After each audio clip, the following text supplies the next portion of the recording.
بسم الله الرحمن الرحيم الحمد لله رب العالمين اللهم صل على سيدنا محمد وعلى آله وصحبه أجمعين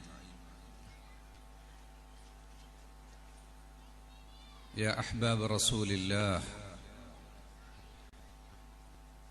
صلى الله عليه وسلم തങ്ങളുടെ അഹ്ബാബുകളാണ് ഇവിടെ ഒരുമിച്ച് കൂടിയിട്ടുള്ളത്. അല്ലാഹു നമ്മളെ കൂട്ടത്തിൽ പെടുത്തുമാറാവട്ടെ.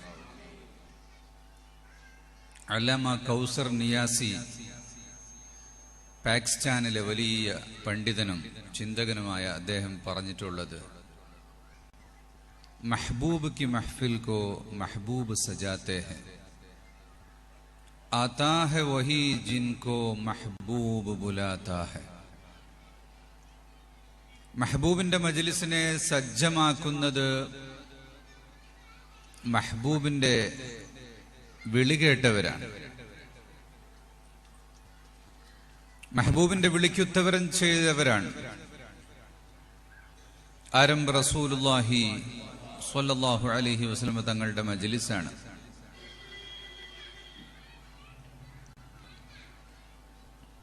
മുഅ്മിനീങ്ങൾ ഈ ഒരു മാസം പ്രത്യേകിച്ചും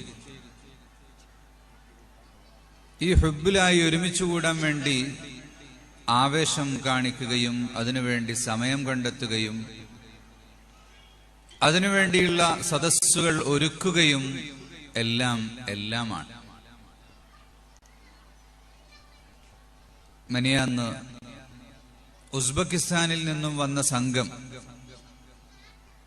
ഇമാം ബുഖാരി റളിയല്ലാഹു അൻഹുവിന്റെയും ഇമാം തിർമിസി റളിയല്ലാഹു അൻഹുവിന്റെയും ഇമാം മാതുരിദി റളിയല്ലാഹു അൻഹുവിന്റെയും തുടങ്ങി നൂറുകണക്കിന് വലിയ പണ്ഡിതന്മാരുടെ നാടാണ് ഉസ്ബെക്കിസ്ഥാൻ. അഫ്ഗാനിസ്ഥാന്റെയും കിർഗിസിസ്ഥാന്റെയും ഇറാനിന്റെയും മറ്റ് പല രാജ്യങ്ങൾക്കും ഇടയിലുള്ള ഒരു സ്ഥലമാണ്. അപ്പൊ അവരോട് അവരുടെ നാട്ടിൽ എങ്ങനെയാണ് മൗലിദ് പരിപാടികൾ എന്ന് ചോദിച്ചപ്പോൾ അവര് പറഞ്ഞു, ഞങ്ങളുടെ നാട്ടിൽ എല്ലാ കാലത്തും മൗലിദാണ്. റബീഉൽ അവ്വൽ മാസത്തിൽ മാത്രമല്ല, ഞങ്ങളുടെ നാട്ടിൽ സന്തോഷ സമയത്തും മൗലിദാണ്, ദുഃഖ സമയത്തും മൗലിദാണ്. മരിച്ച വീട്ടിലും മൗലിദുണ്ടാകും, ജനിച്ച വീട്ടിലും മൗലിദുണ്ടാകും. ഗൃഹപ്രവേശനത്തിനും മൗലിദുണ്ടാകും, കടയുദ്ഘാടനത്തിനും മൗലിദുണ്ടാകും. ഖുർആൻ മനഃപ്പാഠമാക്കുന്ന ഹാഫിളുകൾ ഖുർആൻ കഴിഞ്ഞാൽ പിന്നെ അവർ മനഃപ്പാഠമാക്കുന്നത് ബർസഞ്ചി മൗലിദാണ്. നമ്മുടെ നാട്ടിലും അങ്ങനെ തന്നെയാണ്. നമ്മളെല്ലാ സമയത്തും മൗലിദ് ഓതും അല്ലേ? വീടുദ്ഘാടനത്തിന്, കുടിയലിന്, കുടിയിരിക്കലിന്, കുറ്റുപൂശക്ക്, ഹൗസ് വാമിങ്ങിനെല്ലാം നമ്മൾ മൗലിദ് ഓതും. അതുപോലെ എല്ലാ സദസ്സിനും. ഏറ്റവും കൂടുതൽ മൗലിദ് നടക്കുന്നത് മക്കയിലാണ്, പിന്നെ മദീനയിലും. മക്കയിൽ നിങ്ങൾ 40 ദിവസം താമസിച്ചാൽ 40 ദിവസവും 40 വ്യത്യസ്ത മൗലിദിന്റെ ഹദറകളിൽ സംബന്ധിക്കാൻ സാധിക്കും. അവിടെയും ഈ പറഞ്ഞ പോലെ റബീഉൽ അവ്വൽ മാത്രമല്ല, കൊല്ലത്തോട് കൊല്ലം എല്ലാ വെള്ളിയാഴ്ചയും മുഹമ്മദ് മാലിക്കി തങ്ങളുടെ വീട്ടിൽ മൗലിദ്, എല്ലാ ശനിയാഴ്ചയും അബ്ബാസ് മാലിക്കി തങ്ങളുടെ വീട്ടിൽ മൗലിദ്, ഞായറാഴ്ച അബ്ദുള്ള ഫദ്അക്കിന്റെ വീട്ടിൽ മൗലിദ്, തിങ്കളാഴ്ച ഇസ്മായിൽ സൈന്റെ വീട്ടിൽ മൗലിദ്, ചൊവ്വാഴ്ച ജമലുല്ലൈലി ജഅഫർ ജമലുല്ലൈലി തങ്ങളുടെ വീട്ടിൽ മൗലിദ്, ബുധനാഴ്ച ബഷീർ മലബാരിയുടെ വീട്ടിൽ മൗലിദ്, വ്യാഴാഴ്ച ഉമർ ജീലാനി തങ്ങളുടെ വീട്ടിൽ മൗലിദ്. അതേ ദിവസം വേറെയും സ്ഥലത്തുണ്ടാവും. വെള്ളിയാഴ്ച രാവ് മഗ്രിബിന്റെ ശേഷം ഒരു സ്ഥലത്ത്, ഇശാന്റെ ശേഷം വേറൊരു സ്ഥലത്ത്. ആ മൗലിദുകളെല്ലാം റാത്തിബുൽ ഹദ്ദാദോടുകൂടി തുടങ്ങി. മഗ്രിബ് നിസ്കരിച്ച ഉടനെ റാത്തിബുൽ ഹദ്ദാദ് ചൊല്ലും. ഇമാം ഹദ്ദാദ് തങ്ങളുടെ കുടുംബങ്ങളും മക്കളും അതുപോലെ തന്നെ ആ ഗണത്തിൽപ്പെട്ട മക്കാരൊക്കെ ഹദ്ദാദിന്റെ ഇജാസത്ത് കൊടുക്കുന്നത് തന്നെ മഗ്രിബിന്റെയും സുബഹിന്റെയും ഇടയിലാ ചെല്ലേണ്ടിയെന്നാ. ഇശാഇന്റെ ശേഷം ആയിക്കൊള്ളണം എന്ന് ഷർത്തില്ല. നമ്മുടെ നാട്ടിൽ ദർസൊക്കെ മുടങ്ങണ്ട എന്ന് കരുതിയിട്ടാണ് പഴയ കാലത്ത് ഇശാഇന്റെ ശേഷം റാത്തിബുൽ ഹദ്ദാദ് ആയത്. ചിലർ ഇശാഇന്റെ ശേഷം തന്നെ ആകണം, അതുകൊണ്ട് നോമ്പിനൊക്കെ മടക്കി ചെല്ലുന്നവരുണ്ട്. 2 പ്രാവശ്യം ചെല്ലിയ കൂലി കൂടുതൽ കിട്ടും. ഇമാം ഹദ്ദാദ് തങ്ങളുടെ മസ്ജിദുൽ ഫത്ഹ്, തരീമിലെ മസ്ജിദുൽ ഫത്ഹില് മഗ്രിബിന് ശേഷമാണ് റാത്തിബുൽ ഹദ്ദാദ് നടക്കുന്നത്. മക്കയിൽ അങ്ങനെ എല്ലാ ദിവസവും മൗലിദ് നടക്കുന്നു, മദീനയിലും നടക്കുന്നു. ജിദ്ദയിൽ വലിയ ഒരു മുതലാളിയുടെ വീട്ടിൽ ഹജ്ജിനൊക്കെ പോകുമ്പോൾ നമുക്ക് ഒരുപാട് ബസ് സർവീസ് നടത്തുന്ന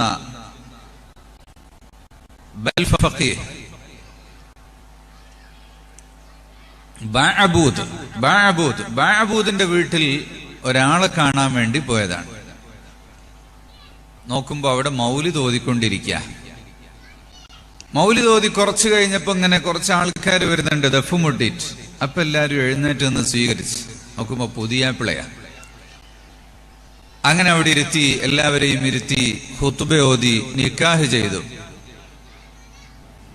നിക്കാഹ് കഴിഞ്ഞതിന് ശേഷം നേരത്തെ ഓതി വെച്ച് എന്റെ ബാക്കി പിന്നെയും ഓതി പൂർത്തിയാക്കി. ഇതാണ് ജിദ്ദയിലെ സുന്നികളുടെ വീട്ടിലെ നിക്കാഹ്. നമ്മൾ നിക്കാഹിന്റെ അന്ന് എന്താ ചെയ്യല്? പടക്കം പൊട്ടിക്കും, ബഹളമുണ്ടാക്കും. പടക്കം പൊട്ടിക്കുന്നതിന് തെറ്റില്ല. കാരണം ആളുകൾ ഒരുമിച്ച് കൂടുന്ന സ്ഥലത്ത് കരിമരുന്ന് പ്രയോഗിക്കുന്നത് നല്ലതാണെന്ന് അല്ലാമ ശിഹാബുദ്ദീൻ ഷാലിയാത്തിന്റെ പേരക്കുട്ടിയാണ് ഖ്വാജ ഇബ്രാഹിം സഖാഫി.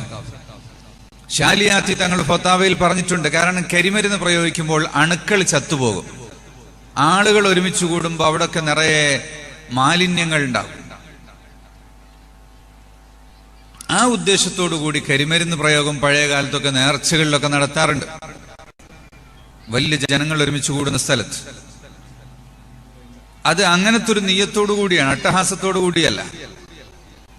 അപ്പം ജിദ്ദയിൽ നടക്കുന്ന നിക്കാഹാണ്. അപ്പൊ മൗലിദ് തുടങ്ങി തീർക്കും, അവസാനം വരെ മൗലിദ്.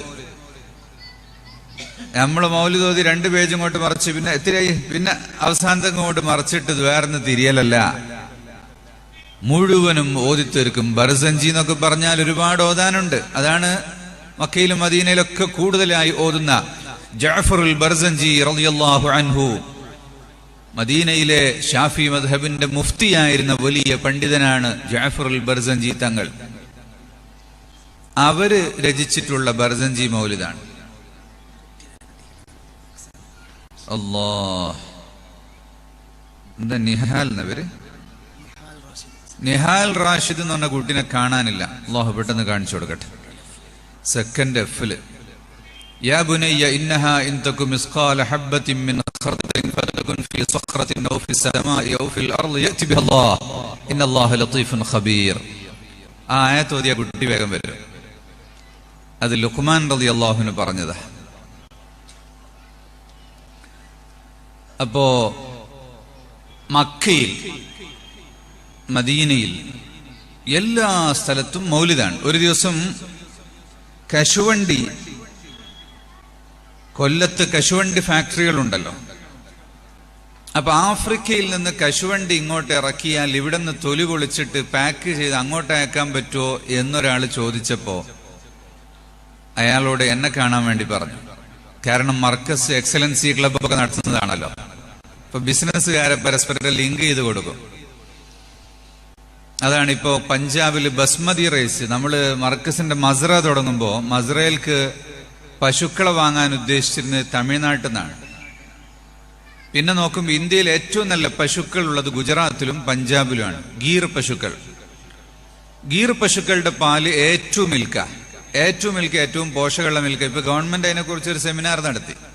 അപ്പൊ നമ്മളിപ്പോ പഞ്ചാബിൽ നിന്നാണ് കൊണ്ടുവരുന്നത്. അവിടെ ഗോ സംരക്ഷകരുണ്ട്, ബജ്റംഗ് ദളുടെ. അവരെ ഏൽപ്പിച്ചാൽ യാതൊരു പേർക്കും പറ്റാതെ പശുക്കളെ ഇവിടെ എത്തിച്ചു തരും. അങ്ങനെയാണ് ഇപ്പൊ പശു വരുന്ന. ഈ മാസം വരും ഇൻഷാ അല്ലാഹ്. ആലൊക്കെ റെഡി ആയിട്ടുണ്ട്. ഇവിടുന്ന് കുറെ ആൾക്കാർ പൈസ കൊടുത്തിട്ടുണ്ടല്ലോ. അപ്പോ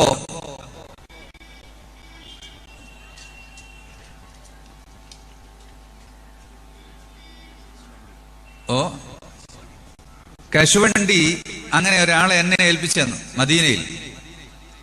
അദ്ദേഹത്തിന്റെ പേര് മുഹമ്മദ് സ്വാലിഹ്. അങ്ങനെ അയാളുടെ വിസിറ്റിംഗ് കാർഡ് എനിക്ക് എടുത്തു തന്നു. വിസിറ്റിംഗ് കാർഡിന്റെ മുകളില് മാദിഹുർ റസൂൽ എന്നാണ്, മദ്ദാഹുർ റസൂൽ. എന്തതിന്റെ അർത്ഥം? മൗലിദ് ഓതുന്ന ആള്. മദീനയിലുള്ള ഒരു നിവാസിയാണ്, കച്ചവടക്കാരനാണ്. അപ്പൊ അത് കണ്ടപ്പോ ഞാൻ കുറച്ച് അടുത്ത് സംസാരിച്ച അയാളോട്. അയാളുടെ കാറിൽ കയറ്റി കൊണ്ടുപോയി എനിക്ക് മദീനയിലെ ആസാറുകൾ കാണിച്ചു തന്നു. ഇങ്ങനെ കൊണ്ടുപോയിട്ട് പറഞ്ഞു, ഇത് അഖീഖ് മലയാണ്.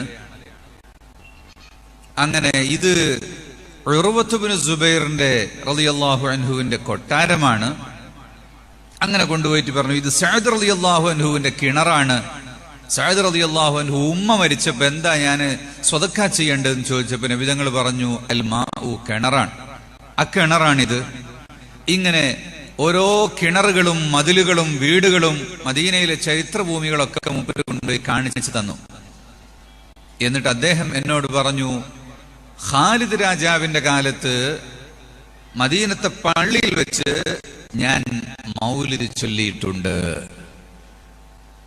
ഖാലിദ് രാജാവ് വന്ന സമയത്ത് ഹറമെന്ന് ചോദിച്ചു, ഹൽ മിൻകും മുൻഷിദ്, ആരെങ്കിലും നല്ല മൗലിദ് ഓതുന്നവരുണ്ടോ എന്ന് ചോദിച്ചപ്പോ ഞാൻ ഓടി വന്നു, ഞാൻ ചെറിയ കുട്ടിയാണെന്ന്. അങ്ങനെ ഞാൻ മൗലിദ് ഓതി. എന്റെ വാപ്പ 1000 വരികളുള്ള മൗലിദ് രചിച്ചിട്ടുണ്ട് എന്ന് അദ്ദേഹം പറഞ്ഞു. രാജാക്കന്മാര് വന്നാൽ അങ്ങനെയാണല്ലോ. അബ്ദുള്ള രാജാവ് വന്നപ്പോ കണ്ടില്ലേ നിങ്ങള്? അബ്ദുള്ള രാജാവ് അല്ലാഹു റഹ്മഹു, അല്ലാഹു അദ്ദേഹത്തിന്റെ ഖബറിനെ പ്രകാശിപ്പിച്ചു കൊടുക്കട്ടെ.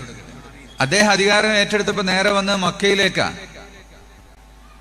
ഉലമാഇന്റെ വീട്ടിലേക്ക് ബറക്കത്തും തേടിയിട്ട് അബ്ബാസ് മാലിക്കി തങ്ങൾ ബുർദ ചൊല്ലിയിട്ടാണ് മഹാനവറുകളെ സ്വീകരിച്ചത്.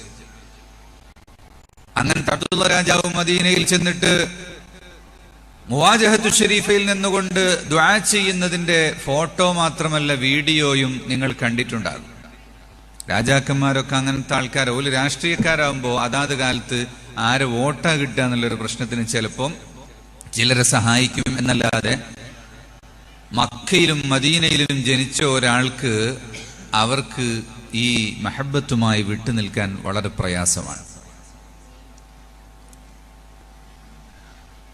ഖാലിദ് രാജാവിന്റെ കാലത്ത് അപ്പോ ഇന്നും അങ്ങനെയാണ്. മദീനയിൽ നമ്മൾ ചെന്ന ഈ ഹറമിലൊക്കെ ഞാൻ നേരത്തെ പറഞ്ഞു, ഹദ്ദാദ് ഓതിയതിനു ശേഷം പിന്നെ ഒരു ദർസ് നടത്തും.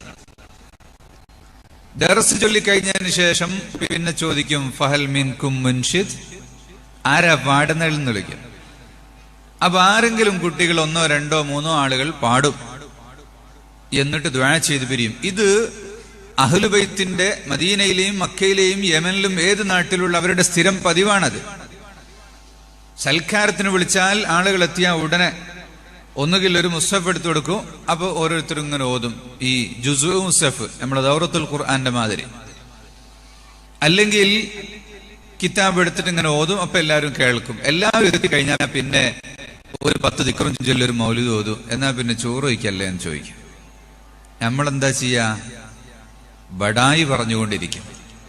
അതുകൊണ്ടാണ് ബഡാപ്പുറം എന്ന് പറഞ്ഞിട്ട് നമുക്കൊരു സ്ഥലമുണ്ട്. അത് ഈ ബഡായി പറയുന്ന സ്ഥലമാണ്. അത് മൗലിദിന്റെ ഇടമാകണം. മൗലിദ് നമ്മളെല്ലാവരും പഠിക്കണം. മക്കയില് ഈ സമയത്ത്, മക്കയിൽ ഞാൻ പറയുന്നത് പ്രഭവ കേന്ദ്രമാണല്ലോ. മക്കക്കാരുടെ ആദത്തായിരുന്നു, നബി സല്ലല്ലാഹു അലൈഹി വസല്ലം തങ്ങൾ ജനിച്ച സ്ഥലമുണ്ട്. ഇന്നവിടെ ലൈബ്രറിയാണ്, ഖദീജ ബീവിയുടെ വീടിനടുത്ത്. ആ ലൈബ്രറി നബി തങ്ങൾ ജനിച്ച സ്ഥലം. ആ സ്ഥലത്ത് റബീഉൽ അവ്വൽ 12 പുലർച്ചെ സുബ്ഹിന്റെ മുമ്പ് എല്ലാവരും കൂടെ ഒരുമിച്ച് കൂടിയിട്ട് അവിടെ മൗലിദ് ഓതൽ മക്കക്കാരുടെ പതിവായിരുന്നു എന്ന് ചരിത്രത്തിൽ കാണാം. ഇന്നും മദീനയില് ആ 12 രാവിലത്തെ മൗലിദിന് വേണ്ടി ആളുകൾ ധാരാളമായി ഒരുമിച്ച് കൂടും. അവിടുത്തെ ഔഖാഫിന്റെ ബിൽഡിങ്ങിൽ. ഇപ്പൊ ആ ബിൽഡിംഗ് ഒക്കെ പൊളിച്ച് പുതിയ കെട്ടിടത്തിന്റെ പണി നടന്നുകൊണ്ടിരിക്കുകയാണ്. റബീഉൽ അവ്വൽ മാസം പിറന്നാൽ അവർ സീറ വായിക്കും. സീറത്തു നബിയുടെ കിതാബ്, അതുപോലെ ഷമായിലുൻ നബി എന്ന് പറയുന്ന കിതാബ് വായിക്കും.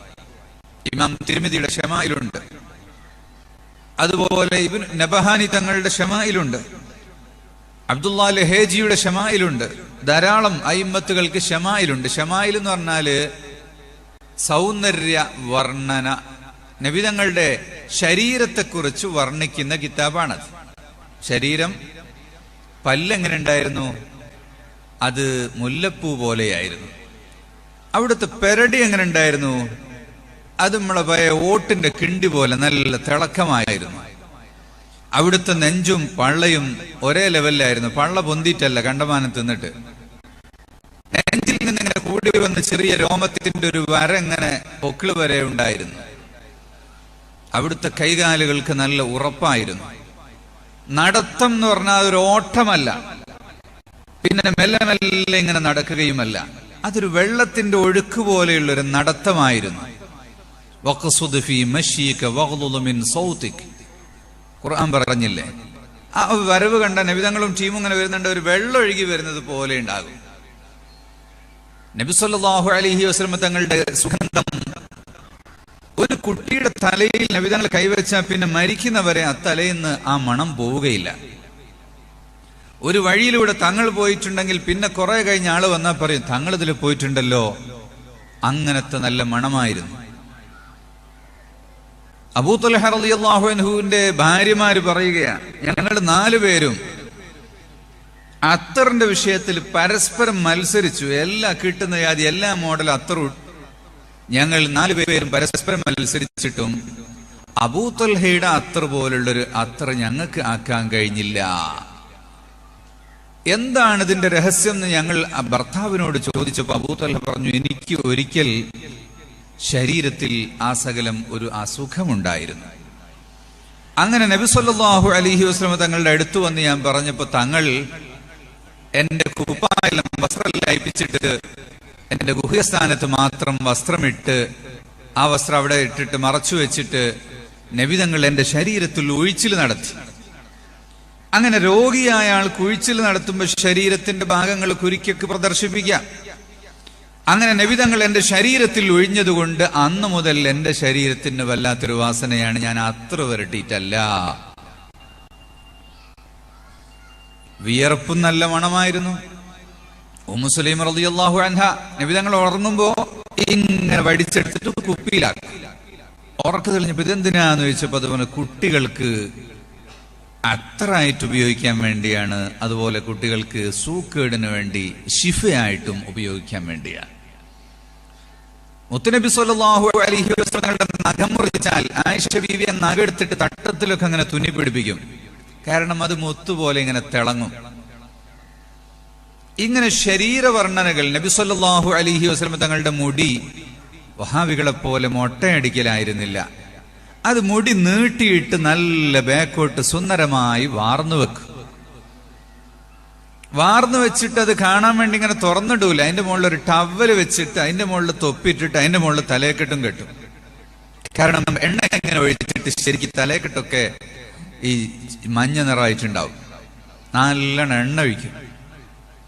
മുടി നീണ്ടിട്ട് ചെവിക്കുറ്റിയുടെ ഇവിടം വരെ ഉണ്ടാവും. കൂടുതലും അങ്ങനെ തന്നെ. ചില സമയത്തെല്ലാം നീണ്ട പെരടി വരെ ഉണ്ടാവും. അപ്പോ നല്ല ശുജാഅത്തുള്ള രീതിയിൽ നബി സല്ലല്ലാഹു അലൈഹി വസല്ലം ഞങ്ങളെ മുടി നീട്ടിയിരുന്നു. നമുക്ക് നീട്ടാൻ കഴിയൂല അങ്ങനെ, കാരണം ഇത് വാർന്നെക്കാനാവില്ല. ഞാൻ ഒരു കൊല്ലം നീട്ടി നോക്കി. അതൊരു സുന്നത്തിന് വേണ്ടി എപ്പോഴെങ്കിലും ഒന്ന് നീട്ടെ, നമ്മൾ കൊണ്ട് അത് കൊണ്ടെടുക്കാൻ കഴിയില്ല. കാരണം മൻ കാന യുഅ്മിനു ബില്ലാഹി വൽ യൗമിൽ ആഖിരി ഫൽയുക്രിം ശഅറഹു. മുടി നീട്ടുകയാണെങ്കിൽ മുടിക്ക് എണ്ണയിടുകയും വാർന്നു വെക്കുകയും അങ്ങനെ അതിനെ ഭംഗിയാക്കി കൊണ്ടു നടക്കണം. അല്ലാത്ത ഒന്നും നീട്ടാൻ പാടില്ല. അതുകൊണ്ടാണ് അലി റളിയല്ലാഹു അൻഹു 5 ദിവസം കൂടുമ്പം പഠിച്ചാളെ. അത് സ്വഹാബത്തിന്റെ സുന്നത്താണ്. നമുക്ക് ഏത് സുന്നത്തും എടുക്കാം. പക്ഷെ വഹാബികളുടെ അടയാളമായതുകൊണ്ട് സൗദിയിലൊന്നും ആരും മുടി അങ്ങനെ വടിക്കൂല. കാരണം അത് സീമാഹുമു തഹ്ലീഖ്, മൊട്ടടിക്കല്ല, അവരുടെ അടയാളമാണ്. അതാ നാടിനനുസരിച്ച് അടയാളങ്ങൾ മാറും. ഞാൻ പറഞ്ഞു വന്നത്, നബി സല്ലല്ലാഹു അലൈഹി വസല്ലം തങ്ങളുടെ ഇങ്ങനെ ഈ ശരീര വർണ്ണനകൾ നടത്തിയിട്ട് എന്താ കാര്യം? അതുപോലെ നമുക്ക് മുല്ലപ്പൂ പോലെ ആക്കാൻ പറ്റും? നമ്മളെ വല്ല് ഇബ്രീഖ് പോലെ നമ്മളെ വെരടിയാക്കാൻ പറ്റുമോ? അത് നമുക്ക് ഫോളോ ചെയ്യാൻ വേണ്ടിയല്ല. പിന്നെ എന്തിനാ സ്വഹാബത്ത് പറഞ്ഞത്?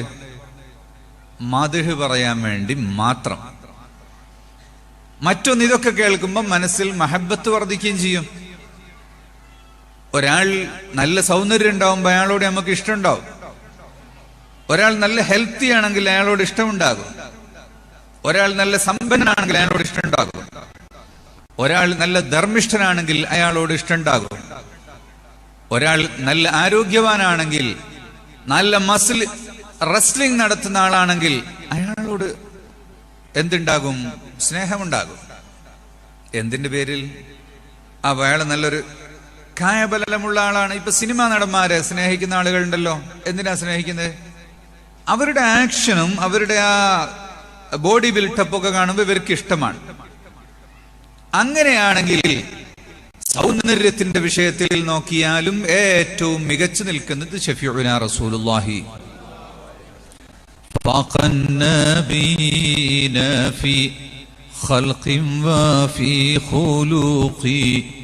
ولم يدانوه في علم ولا كرم مولاي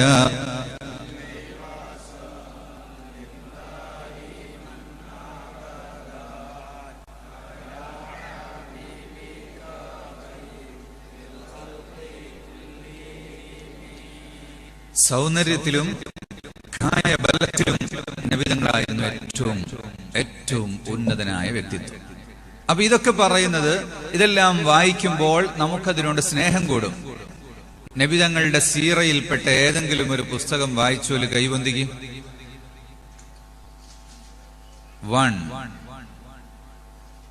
സുബ്ഹാനല്ലാഹ്. എന്നാ ഇക്കൊല്ലം തന്നെ എല്ലാരും വാങ്ങിയിട്ട് വായിക്കണം. മുഹമ്മദുർ റസൂലുള്ളാഹി സ്വല്ലല്ലാഹു അലൈഹി വസല്ലം എന്ന് പറഞ്ഞൊരു പുസ്തകം ഉസ്താദ് എഴുതിയ പുസ്തകമുണ്ട്. SYS പ്രസിദ്ധീകരിച്ച പുസ്തകമുണ്ട്. മഹബത്ത് ഉണ്ട് എന്ന് പറഞ്ഞാൽ മാത്രം പോലെ ഈ പുസ്തകം എല്ലാവരും വായിക്കണം.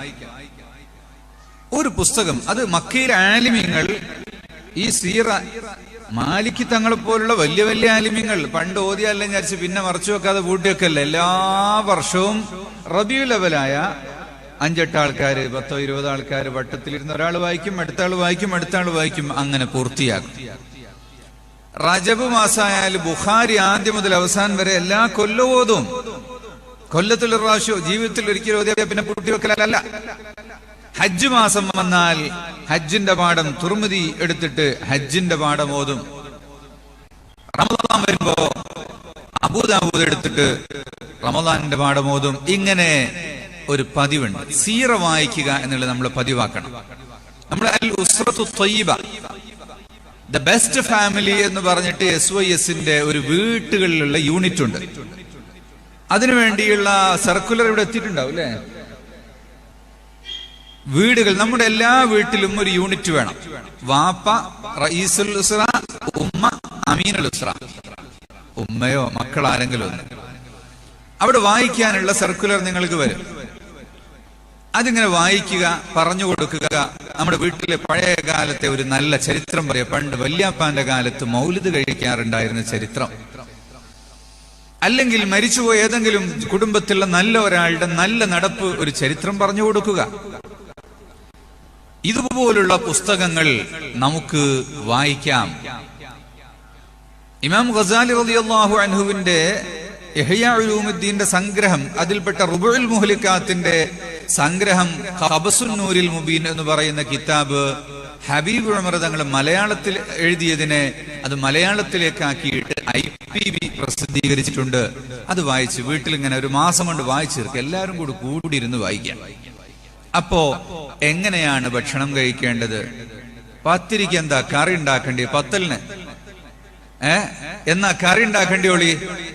അത് ഇമാം ഉമർ റളിയല്ലാഹു അൻഹു പറഞ്ഞു കൊടുത്തിട്ടുണ്ട് എന്നാ കറി ഉണ്ടാക്കേണ്ടിയെന്ന്. അത് കിതാബ് നോക്കിയാൽ കിട്ടും. അങ്ങനെ നമ്മുടെ വീടുകളിൽ അത് വായിക്കുന്ന ഒരു പതിവുണ്ടാക്കണം. ഇത് ലോകത്ത് മൗലിദിന്റെ സദസ്സുകളിൽ ആലിമീങ്ങളുടെ പതിവ് ഈ സീറ, നബിതങ്ങളുടെ ജീവിതത്തിന്റെ ശൈലി പഠിക്കുക എന്നതാണ്. അതെന്തിനാ പഠിക്കുന്നത്? അത് നേരത്തെ ശമായില് പറഞ്ഞതുപോലെ കേവലം സ്നേഹം കൂടാൻ വേണ്ടി, മദ്ഹ് പറയാൻ വേണ്ടി മാത്രമല്ല. സീറ പഠിക്കുന്നത് നമുക്കതിൽ നിന്ന് നല്ല കാര്യങ്ങൾ പകർത്താൻ വേണ്ടിയാ. അതിൽ കാണാം പത്തിരിയുടെ കൂട്ടത്തിൽ നല്ലത് വണ്ണം കുറഞ്ഞ പത്തിരിയാണ്, വട്ടം കുറഞ്ഞ പത്തിരി. വലിയ ചപ്പാത്തി അല്ല, ചെറിയ ചെറിയ കിണ്ണം കൊണ്ട് മുറിച്ചിട്ട് ചെറിയ പത്തിരിയാക്കണം. അതൊരു ഉദാഹരണം പറഞ്ഞ വാക്യങ്ങൾ വായിച്ചെടുക്കണം. ഇറച്ചി തിന്നുമ്പോ ഏത് ഭാഗമാണ് കഴിക്കേണ്ടത്? നബി തങ്ങൾക്ക് ഇഷ്ടം ആടിന്റെ കഴുത്തും മുതുകും കുറകുമായിരുന്നു, വലത്തേക്ക്. അപ്പൊ നമ്മള് ഷോപ്പിൽ രാവിലെ തന്നെ പോയിട്ട് അതിങ്ങ് വാങ്ങിക്കൊണ്ടുവരാം. അപ്പൊ അതൊരു മഹബത്തിന്റെ പേരിലാണ് അത് വാങ്ങുന്നത്. ആട്ടിറച്ചി എന്നാൽ കൊളസ്ട്രോൾ ഉണ്ടാവില്ല. അത് ഇംഗ്ലീഷ് ഡോക്ടർമാര് പഠിപ്പിക്കുന്ന മഹാവിഡിത്വമാണ്. ആട്ടിറച്ചി മരുന്ന, അതിന് യുനാനി ചികിത്സ നടത്തിയാൽ അതൊക്കെ മനസ്സിലാവുള്ളൂ. നബി സല്ലല്ലാഹു അലൈഹി വസല്ലം തങ്ങളുടെ ജീവിതത്തിൽ ആ ചിട്ട, ഞങ്ങൾ ഈ ചെച്ചിനിയിൽ പോയപ്പോ പേരോടുസ്ത പറഞ്ഞ് നമ്മൾ മാത്രം വടി കൊണ്ടുവരാൻ മറന്നുപോയി. എല്ലാരുടെ കയ്യിലും വടിയാ, കാരണം അത് സുന്നത്താ. 40 വയസ്സ് കഴിഞ്ഞാൽ ഒരു വടി വേണം. ഒരാൾ ചോദിച്ചതിന് ഞാൻ പറഞ്ഞു പാർക്കടത്തൊക്കെ എല്ലാം വരുമ്പോ ഒരു വടി ഇല്ലാതെ വരാൻ പറ്റുമോ? അതിനല്ലാതെ അതിന് നമുക്ക് വടി ആവശ്യമില്ല, അതിന് വേറെ പല സംഗതികളുണ്ട്. അപ്പൊ 40 വയസ്സ് കഴിഞ്ഞാൽ ഒരു വടി സുന്നത്താണത്. അത് അറബ് നാട്ടിലെ ഉലമാക്കളുടെ കയ്യിലെല്ലാം കാണാം. നമ്മളെ നാട്ടിലും ഉണ്ടായിരുന്നു പണ്ട്. നബി സല്ലല്ലാഹു അലൈഹി വസല്ലം തങ്ങൾ ഈ വടിയുമായി ഇങ്ങനെ നടന്നു പോകും. അങ്ങനെ മെഹ്റാബിന്റെ അവിടെ എത്തിയാൽ വടി മുന്നിൽ വെച്ചിട്ട് മറയാക്കിയിട്ട് നിസ്കരിക്കും. അതിൽ കാണാം സീറ പഠിക്കുന്ന അതിനാ. നബി തങ്ങൾ കർഷകർക്കിടയിലേക്ക് ഇറങ്ങിപ്പോകും. തെങ്ങും തോട്ടം, അവിടെ തെങ്ങില്ല, അവിടെ എന്താ ഉള്ളത്? ഈത്തപ്പഴത്തോട്ടം. അപ്പൊ തോട്ടത്തിലേക്ക് ഇറങ്ങി ചെന്നിട്ട് തോട്ടത്തിൽ തങ്ങളെ ഷാളം കണ്ടു വിരിക്കും, നിലത്തിരിക്കും. എന്തെല്ലാം വർത്താനം. അപ്പോ ആ കൃഷിയെ കുറിച്ച് അവരോട് ചോദിക്കും, അങ്ങോട്ട് പറഞ്ഞു കൊടുക്കും. വരുന്ന ആളുകളെ ആ ഷാളില് അവിടെ ഇരുത്തും. അങ്ങനെ കർഷകർക്കിടയിലേക്ക് നബി തങ്ങൾ ഇറങ്ങി പോകും. അങ്ങാടിയിലൂടെ നബി സല്ലല്ലാഹു അലൈഹി വസല്ലം തങ്ങൾ നടന്നിട്ട് ഓരോ ടൗണിലും കയറിയിട്ട് കടകളിലൊക്കെ കയറിയിട്ട് വിശേഷങ്ങൾ ചോദിക്കും. അങ്ങനെ ആലിമീങ്ങൾ ബാർബർ ഷോപ്പ് പോണം മുടി നന്നാക്കാൻ, പുരേ തന്നെ നന്നാക്കിയാ പോരാ. അതെന്തിനാ? ബാർബർക്ക് ദീൻ പഠിപ്പിച്ചു കൊടുക്കണം. ഇറച്ചി വെട്ടുകാരന് ദീൻ പഠിപ്പിച്ചു കൊടുക്കണമെങ്കിൽ ഇറച്ചി വാങ്ങാൻ എപ്പോഴും പോയി നോക്കണ്ടേ? അതാ ഇബ്നു അബീ റബാഹ് റളിയല്ലാഹു അൻഹു മക്കയിലെ വലിയ പണ്ഡിതനായിരുന്നു, താബിഈയായ. അബൂ ഹനീഫ ഇമാമു തങ്ങൾ ഒരു ദിവസം ഒസാന്റെ അടുത്ത് മുടി വെട്ടിക്കാൻ പോയി. ഒസാൻ എന്ന് പറഞ്ഞാൽ ഹസ്സാൻ എന്ന് അറബി പറയാ. ഹസ്സാൻ ഹുസ്ൻ ഉണ്ടാക്കുന്ന ആള്. ഹസ്സാന്റെ അടുത്ത് മുടി വെട്ടിക്കാൻ പോയ സമയത്ത് ഓർ ചെന്ന് മുടി വെട്ടിത്തരുവോ, എത്ര പൈസയാന്ന് ചോദിച്ചു. അപ്പൊ ഒസാൻ പറഞ്ഞ്, എന്തെന്നാ കാക്ക, ഹജ്ജിൽ ഇങ്ങനെ പേശാൻ പാടില്ലല്ലോ, വലാ ജിദാല ഫിൽ ഹജ്ജ്, ഇരുന്ന് മുടി വെട്ടിക്ക, ഉള്ളത് തന്ന് പോയിക്കോളിന്ന് പറഞ്ഞു. ഇത് മുസ്ലിയാരാണെന്നൊന്നും ഹസ്സാൻ അറിയില്ല. സോറി, ഞാൻ ഇരുന്നപ്പോ അയാള് പറഞ്ഞ്, എങ്ങോട്ടാ തിരിഞ്ഞിരിക്കുന്നത്? ഖിബിലക്ക് തിരിഞ്ഞിരിക്കേ. അങ്ങനെ ഞാൻ ഖിബിലക്ക് തിരിഞ്ഞിരുന്നു, തല വെച്ചു കൊടുത്തു. അപ്പൊ ഹസ്സാൻ പറഞ്ഞു, ഏത് ഭാഗാ കാണിക്കുന്നത്? തലന്റെ മുന്നാ വെട്ടണ്ടേ, മുൻഭാഗം കാണിക്കേ. അങ്ങനെ മുടി വെട്ടിക്കഴിഞ്ഞപ്പോ ഞാനങ്ങ് എഴുന്നേൽക്കും പറഞ്ഞു, എഴുന്നേൽക്കല്ല, തക്ബീർ ചൊല്ല്, സ്വലാത്ത് ചൊല്ല്, ഇതിന്റെ ശേഷം ദുആ ഉണ്ട്. ആർക്കാണ് പറഞ്ഞു കൊടുക്കുന്നത്? ആർക്കാ? കേട്ടില്ല ആരും? ആർക്കാ പറഞ്ഞെടുത്ത്? അബൂ ഹനീഫ ഇമാം. ആർക്ക്? ഒന്ന് പറയോ എല്ലാരും? ഇമാം അബൂ ഹനീഫ റളിയല്ലാഹു അൻഹുവിനെ പറഞ്ഞു കൊടുക്കുന്നത്. ഓർക്ക് തിരിയാത്തോണ്ടല്ല, പിന്നെ ചില സംഗതികള് ആ സമയത്ത് ഓർമ്മ കിട്ടൂല.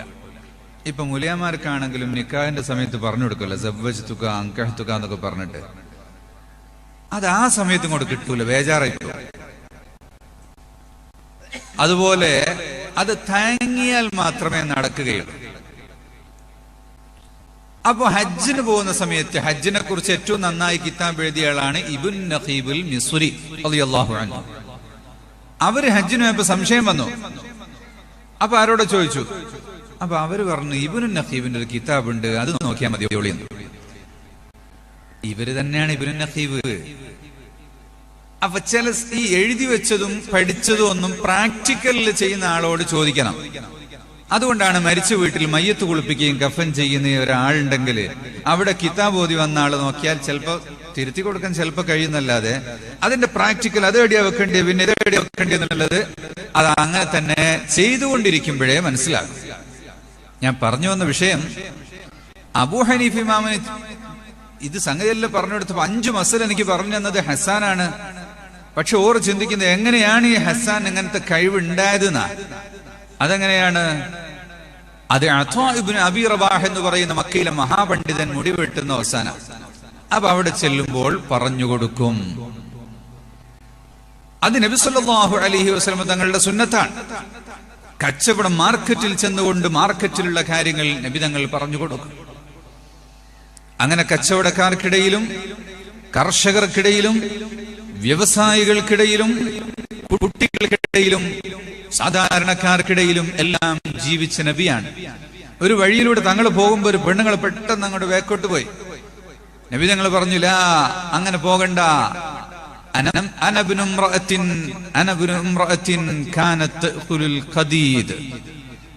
ഞാനും ഒരു പെണ്ണിന്റെ മോൻ തന്നെയാണ്, അതുകൊണ്ട് ഉമ്മാമ പെട്ടെന്ന് പോകണ്ടെന്ന് പറഞ്ഞു. അങ്ങനെ നബി സല്ലല്ലാഹു അലൈഹി വസല്ലം തങ്ങൾ എല്ലാവർക്കിടയിലും ജീവിച്ചു. ഇത് നമ്മൾ വായിച്ചു പഠിക്കണം. അപ്പൊ പിന്നെ എന്ത് കുപ്പായമാണ് വേണ്ടത്, തുണി എങ്ങനെയാണ് ഉടുക്കേണ്ടത്, ചെരുപ്പ് എങ്ങനെയാണ് ധരിക്കേണ്ടത്, അത്തർ എങ്ങനെയാണ് പുരട്ടേണ്ടത്, സുറുമയിടേണ്ടത് എപ്പോഴാണ്, അത് ദിവസം എത്ര നേരിടണം എന്നുള്ളതെല്ലാം ഈ സീറ വായിച്ച് മനസ്സിലാക്കണം. നമ്മൾ അതിനെല്ലാവരും ഒരു പുസ്തകം വാങ്ങണം. ഇവിടുന്ന് വാങ്ങിക്കൊടുത്താൽ മതി, ഒന്നായിട്ട് എല്ലാവരോടും പൈസ വാങ്ങിയിട്ട് അങ്ങനെ അത് വായിച്ചു കൊണ്ടുവരും. എന്നിട്ട് ഒരു മാസം കഴിഞ്ഞിട്ട് ആ ബുക്ക് വായിച്ചെടുത്തോളം വെച്ചിട്ട് നമുക്കൊരു ക്ലാസ്, പരസ്പര സംശയങ്ങൾ തീർക്കുക. അപ്പോഴേ മഹബത്ത് വർദ്ധിക്കുകയുള്ളൂ. വെറുതെ അങ്ങനെ പറഞ്ഞതുകൊണ്ട് മഹബത്ത് ഉണ്ടാവൂല. എന്നിട്ട് അത് നമ്മളുടെ വീട്ടിൽ കുട്ടികളിലൊക്കെ ശീലമാക്കണം.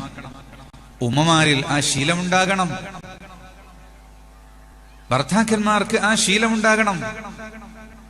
ഇപ്പോ കണ്ടില്ല നിങ്ങള്, സഹറത്തുൽ ഖുർആനില് പഠിക്കുന്ന കുട്ടികൾക്ക് അവരുടെ ഉമ്മമാർക്ക് തജ്വീദ് പഠിപ്പിച്ചു.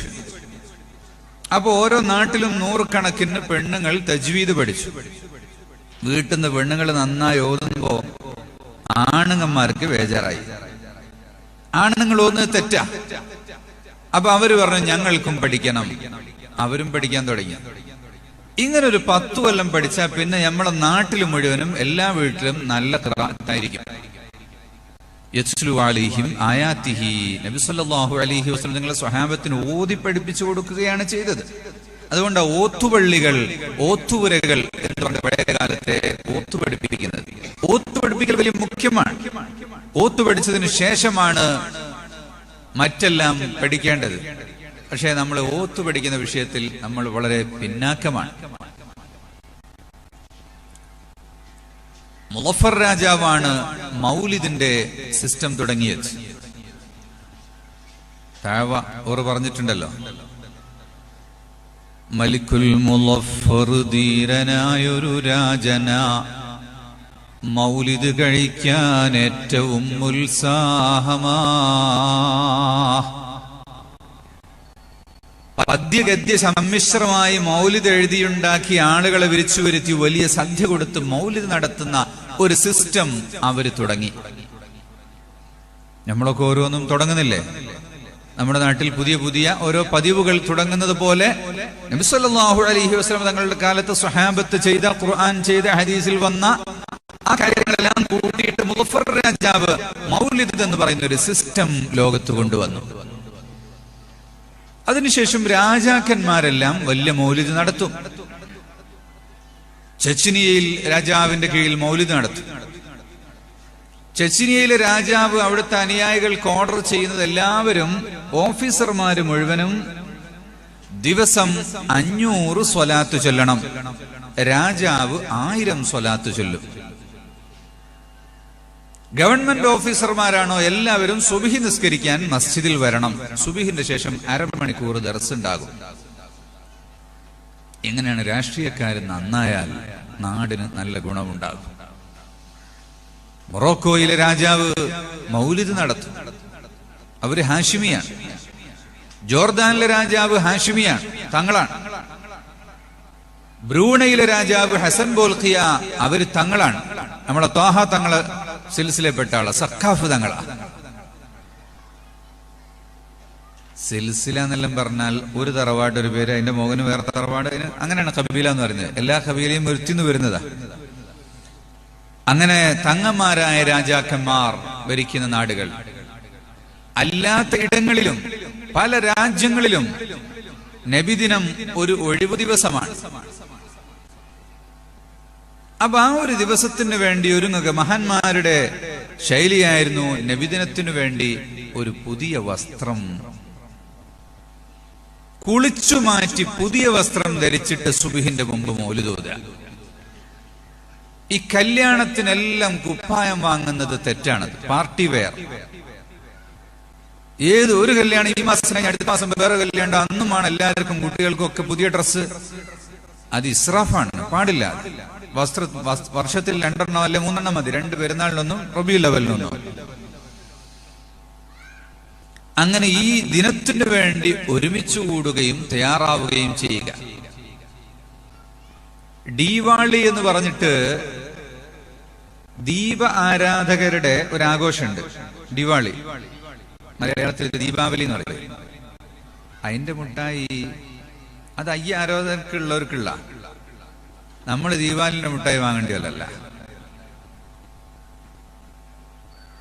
മീലാദ് മുട്ടായി എന്ന് പറഞ്ഞിട്ടൊരു മുട്ടായി ഉണ്ട് ഈജിപ്തില്. മീലാദ് ഹലാവ. മീലാദ് മാസം വന്ന റോഡ് സൈഡിലെല്ലാം സ്റ്റാള് കെട്ടിയിട്ട് എല്ലാ സ്ഥലത്തും ഹലാവ ഇങ്ങനെ വെക്കുന്നുണ്ടാവും. അപ്പൊ അത് നമുക്ക് അങ്ങനെ ഒരു സിസ്റ്റം നമുക്ക് തുടങ്ങാവുന്നതാണ്. അപ്പൊ മീലാദിന് വേണ്ടി ഒരു പുതിയ ഹലാവ ഉണ്ടാക്കിയ ബേക്കറിക്കാരൻ അവൻ അന്വേഷിച്ച് മനസ്സിലാക്കിയിട്ട് വിഷം ചേർക്കാത്ത, മായം ചേർക്കാത്ത, മോശമായ നെയ്യ് ചേർക്കാത്ത ഒരു ഹലാവ ഉണ്ടാക്കട്ടെ, മീലാദ് ഹലാവ എന്ന് പറഞ്ഞിട്ട് അത് അയാൾ ഉണ്ടാക്കുന്ന ഒരു സുന്നത്താണത്. അങ്ങനെ ഈ മഹബത്ത് പ്രകടിപ്പിക്കാൻ വേണ്ടി എന്തെല്ലാം രൂപത്തിൽ നമുക്ക് ചെയ്യാൻ പറ്റുമോ അതെല്ലാം ചെയ്യാം. ഇമാം ഗസാലി റളിയല്ലാഹു അൻഹു പറഞ്ഞത് അതിനുവേണ്ടി ധാരാളം വിളക്കുകൾ കത്തിച്ചാൽ, ലൈറ്റ് കത്തിച്ചാൽ അത് ഇസ്രാഫാകൂല. കാരണം അത് ഫീ മഹബ്ബത്തി റസൂലില്ലാഹ് സ്വല്ലല്ലാഹു അലൈഹി വസല്ലം തങ്ങളുടെ മഹബ്ബത്തിലാകുന്നു. വടക്കേ ഇന്ത്യയിലെ കൊൽക്കത്ത, ഇന്ത്യയുടെ ആദ്യത്തെ തലസ്ഥാനമാണ് കൊൽക്കത്ത. കൊൽക്കത്തയിൽ ഗോർമാൽദ എന്ന് പറഞ്ഞൊരു സ്ഥലമുണ്ട്. ആരെങ്കിലും പോവാണെങ്കിൽ കാണാം. നല്ല പഴയ ചുവന്ന കട്ട കൊണ്ടുണ്ടാക്കിയ മനോഹരമായ കെട്ടിടങ്ങളും മസ്ജിദുകളും മതിലുകളും ഭയങ്കര രസമുള്ള സ്ഥലമാണ്. ടൂറ് പോകുന്നുണ്ടെങ്കിൽ പറഞ്ഞോളെ. അവിടെ മർക്കസിന്റെ സ്ഥാപനങ്ങളൊക്കെ ഉണ്ട്. നിങ്ങൾക്ക് പോവാണെങ്കിൽ അവിടെ സ്വീകരിക്കാനും കൊണ്ടുപോയി കാണിക്കാനെല്ലാം ഉള്ള സൗകര്യങ്ങളുണ്ടാകും. അവിടെ ഒരു മസ്ജിദ് ഉണ്ട്. ആ മസ്ജിദ് പേര് ഖദമെ റസൂൽ മസ്ജിദ് എന്നാ. എന്താ ഖദമെ റസൂൽ എന്നാ? കാൽപാദം, നബിതങ്ങളുടെ കാൽപാദം, തിരുപാദ മസ്ജിദ്. നമ്മൾ വെള്ളത്തിന്റെ മുകളിൽ ചളിയിലൊക്കെ ചവിട്ടിയാൽ കാൽ താന്നു പോകും. അമ്പിയാക്കന്മാര് ചളിയിലൊന്നും ചവിട്ടിയാൽ താന്നു പോകൂല. പാറന്റെ മുകളിൽ ചവിട്ടിയാൽ താന്നു പോകും, അടയാളം ഉണ്ടാവാൻ വേണ്ടിയിട്ട്. അതാണ് ആദം നബി അലൈഹി സ്വലാം സെയ്ലാനിൽ നിന്നും കൊണ്ട് പോകുമ്പോ കൊയിലാണ്ടിയിൽ ഒന്ന് കാല് വെച്ച് പാടങ്ങ് താന്നുപോയി. അത് ഉമ്മക്കൊരു അടയാളമായിട്ട് അവിടെ ബാക്കി കിടക്കുകയാണ്. അങ്ങനെ ചരിത്രം പറയുകയാണ്, ഞാൻ കണ്ടിട്ടില്ല. അമ്പിയാക്കന്മാരുടെ കാല് പതിഞ്ഞത് ഇബ്രാഹിം നബി അലൈഹി സ്വലാമിന്റെ കാൽപാദമുള്ളതാണല്ലോ മഖാമു ഇബ്രാഹിം. അങ്ങനെ നബി സല്ലല്ലാഹു അലൈഹി വസല്ലം തങ്ങളുടെ പാദം പതിഞ്ഞ ശില ഡൽഹി ജുമാ മസ്ജിദിലുണ്ട്, കൊൽക്കത്തയിലെ ഖദമെ റസൂൽ മസ്ജിദിലുണ്ട്. അതുപോലെ പല രാജ്യങ്ങളിലുണ്ട്, തുർക്കിയിലുണ്ട്. ആസാറുകൾ സൂക്ഷിച്ചു വെച്ച് അതിന്റെ ബറക്കത്തെടുക്കുന്ന ഒരു സ്വഭാവമാണ്. ഷെയറെ മുബാറക്ക് സൂക്ഷിച്ചു വെച്ച സ്ഥലങ്ങളിലൊക്കെ ആളുകൾ നിറഞ്ഞൊരുമിച്ചു കൂടും. കശ്മീരിലെ ഹസ്രത്ത് ബാൽ മസ്ജിദില്, അതുപോലെ പല രാജ്യങ്ങളിലും ഞാൻ കണ്ടിട്ടുണ്ട്. ആളുകൾ നിറയെ ഒരുമിച്ച് കൂടിയിട്ട് ഇങ്ങനെ പിടിച്ചിട്ട് കുപ്പി തുറന്ന് ഇങ്ങനെ കാണിക്കും. അപ്പൊ എല്ലാവരും കൂടെ സ്വലാത്ത് ഇങ്ങനെ കുറെ സ്വലാത്ത് ചെല്ലും. പിന്നെ ഈ ഒറയിൽ കണ്ടിട്ട് അങ്ങനെ പൂട്ടി അവിടെ വെക്കും. അതാണ് ഷെയറെ മുബാറക്ക് ദർശനം സാധാരണ ലോകത്ത് നടന്നു വരാറുള്ളത്. നമ്മൾ കേരളത്തിൽ ആദ്യമായിട്ടായതുകൊണ്ട് ഇപ്പം മർക്കസിലൊക്കെ അങ്ങനെ അടുത്തടുത്ത് നടത്തി ഇങ്ങനെ കാണിച്ചതാണ്. വലിയ ബുദ്ധിമുട്ടാണ് ജനങ്ങൾക്ക്. എല്ലാവരും ഒരുമിച്ച് കൂടുക, ഹദറത്തിൽ ഒരുമിച്ച് കൂടുക, അവിടെ സിയാറത്ത് ചെയ്യുക. സിയാറത്ത് എന്നാ പറയാ, അത്രയേ അതിന്റെ ലക്ഷ്യമുള്ളൂ. യു പി രാജസ്ഥാനിലെ റോൾ ഷെരീഫ് എന്ന് പറഞ്ഞ സ്ഥലമുണ്ട്. അവിടെ നബി സല്ലല്ലാഹു അലൈഹി വസല്ലം തങ്ങളിലേക്ക് മൻസൂബായ ജുബ്ബയുണ്ട്, ജുബ്ബ ഷെരീഫ്. ഞാൻ കാണണമെന്ന് വിചാരിച്ചു. റബീഉൽ 12 പോകാൻ കഴിഞ്ഞില്ല, അന്നേ ഉണ്ടാവും. അതിനുവേണ്ടി ആളുകൾ രാവിലെ വന്നിട്ട് ക്യൂ നിന്നിട്ട്, എത്രയോ ദൂരെ ക്യൂ നിന്നുകൊണ്ട് ജുബ്ബെ മുബാറക്ക് കാണാൻ വേണ്ടി രാജസ്ഥാനിൽ, അജ്മീറൊക്കെ ഉള്ള സ്ഥലമാണ് രാജസ്ഥാൻ എന്ന് പറയുന്ന സ്ഥലം.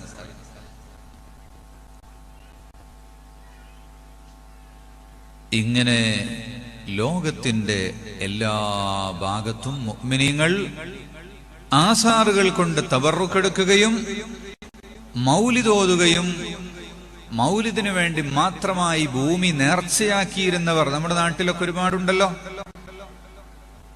കൊയിലാണ്ടിക്കടുത്ത് മുണ്ടോത്ത് എന്ന സ്ഥലത്ത് മർക്കസിന്റെ ഒരു സ്കൂളുണ്ട്. മർക്കസ് മീലാദ് ഷെരീഫ് സ്കൂൾ എന്നാണ് അതിന്റെ പേര്. അത് മൗലിദിന് നേർച്ചയാക്കിയ സ്ഥലമാണ്. അപ്പൊ വരുമാനം കുറഞ്ഞപ്പോ അവർ മർക്കസിനെ ഏൽപ്പിച്ചപ്പോ മർക്കസ് അവിടെ ഒരു സ്ഥാപനം ഉണ്ടാക്കിയിട്ട് വാടക കൊടുക്കും. അപ്പൊ അവർക്ക് നല്ല വരുമാനം ഉണ്ടാകും. ഇങ്ങനെ മൗലിദിന് വേണ്ടി മാത്രം പഴയ കാരണവന്മാർ നേർച്ചയാക്കിയ തെങ്ങിൻ തോപ്പുകളൊക്കെ ഉണ്ട്. അത് അവരുടെ ആദത്താണത്. നമുക്കതുപോലെ ഷോപ്പ് റൂമുകളൊക്കെ നേർച്ചയാക്കാം. സ്ഥിരമായി മൗലിദ് നടത്താൻ വേണ്ടി മൗലൂദ്പുര എന്നൊരു പറഞ്ഞ സ്ഥലം തന്നെ എറണാകുളത്തുണ്ട്. അങ്ങനെ ലോകത്ത് മുഴുവനും ഉള്ള ഒരു ആചാരമാണ്, ഒരു സത്യമാണ് മൗലിദ്. നബി സല്ലല്ലാഹു അലൈഹി വസല്ലം തങ്ങളുടെ ജന്മവുമായി ബന്ധപ്പെട്ട് അതിന്റെ അവദാനങ്ങളെ വാഴ്ത്തുകയും വർണ്ണിക്കുകയും ചെയ്യുക, അതോടൊപ്പം മറ്റു കാര്യങ്ങൾ എല്ലാം പറയുക. അതുകൊണ്ട് എല്ലാവരും വീട്ടിൽ മൗലിദ് നടത്തണം. എല്ലാവരും സീറയുടെ മലയാളത്തിലുള്ള ഒരു പുസ്തകം വായിക്കണം. അതാരെങ്കിലും എഴുതിയായി പോകരുത്, സുന്നത്ത് ജമാഅത്തിൻ്റെതായിരിക്കണം. അത് വാങ്ങിയിട്ട് എല്ലാവരും വായിക്കണം. പെണ്ണുങ്ങളും ആണുങ്ങളും കുട്ടികളും എല്ലാവരും വായിക്കണം. അടുത്ത വർഷമാകുമ്പോഴേക്ക് കുറെ കഥകൾ നമുക്ക് അറിഞ്ഞിരിക്കണം. നബി തങ്ങളുടെ മഹബത്ത് വർദ്ധിക്കാൻ ആവശ്യമായ ഇൽമുകൾ പഠിക്കാനും, അത് നമ്മുടെ സദസ്സുകളിലൊക്കെ, നമ്മുടെ വീട്ടിലെ പഴങ്കഥകൾ, നല്ല കഥകൾ കുട്ടികൾക്ക് പറഞ്ഞു കൊടുക്കുന്ന മജ്ലിസുകൾ ഉണ്ടാകണം. പ്രധാനമായും ഈ 3 കാര്യങ്ങൾ നിങ്ങളുടെ ശ്രദ്ധയിൽപ്പെടുത്തിക്കൊണ്ട് എന്റെ വാക്കുകൾ അവസാനിപ്പിക്കുന്നു. അസ്സലാമു അലൈക്കും വറഹ്മത്തുള്ളാഹി വബറകാതുഹു. അപ്പൊ മൗലിദ് തുടങ്ങി തീർക്കും, അവസാനം വരെ മൗലിദ്.